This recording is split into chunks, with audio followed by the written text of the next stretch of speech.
সুপ্রিয় অষ্টম শ্রেণীর শিক্ষার্থীরা, ইউনিটি এডুকেশন বিডি চ্যানেলটিতে তোমাদের স্বাগতম। এই ভিডিওতে তোমাদের বাংলা বইয়ের পৃষ্ঠা নম্বর 135 এর সুকান্ত ভট্টাচার্যের ছাড়পত্র কবিতার আলোকে তোমাদের কয়েকটি প্রশ্ন দেওয়া আছে। এই প্রশ্নটি লিখতে হবে এবং প্রশ্নগুলো প্রস্তুত করে সহপাঠীদের সঙ্গে আলোচনা করে সংশোধন করতে হবে। এখানে তোমাদের 3টি প্রশ্ন দেওয়া আছে, এই 3টি প্রশ্নের উত্তর লিখতে হবে। তাহলে চলো শিক্ষার্থীরা, আমরা এই প্রশ্নগুলোর উত্তর লিখি।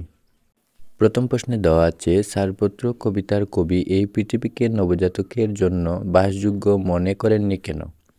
এর উত্তর লিখব, ছাড়পত্র কবিতার কবি এই পৃথিবীকে নবজাতকের জন্য বাসযোগ্য মনে করেননি কারণ এই পৃথিবী জীর্ণ, ব্যর্থ, মৃত আর ধ্বংসস্তূপে পরিণত হয়েছে। নতুন শিশুকে কবি এই নতুন জীবনের উপহার দিতে চেয়েছেন, যা এই পুরুষ যুগের বার্তা বহন করা পৃথিবীতে দেওয়া সম্ভব নয়। তাই এই পৃথিবী কবির কাছে নবজাতকের জন্য বাসযোগ্য মনে করেননি।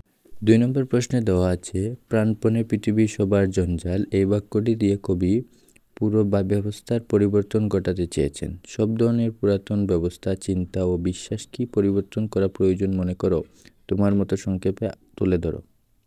উত্তর লিখব, কবি প্রাণপণে পৃথিবী সবার জঞ্জাল এই বাক্যটি কবিতায় ব্যবহৃত করে পৃথিবী পুরো ব্যবস্থা পরিবর্তন ঘটাতে চেয়েছেন। আমি মনে করি সকল ধরনের পুরাতন ব্যবস্থা, চিন্তা ও বিশ্বাসের পরিবর্তন ঘটানো সম্ভব না।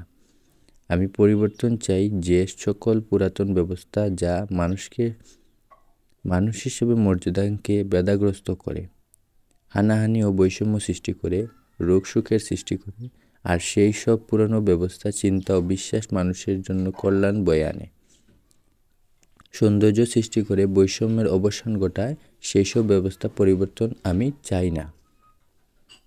3 নম্বর প্রশ্নে দেওয়া আছে, তোমার পরিবার, বিদ্যালয় ও বা সমাজে কোন বিষয়গুলো পরিবর্তন করা হলে তা সবার জন্য মঙ্গল হবে বলে তুমি মনে করো?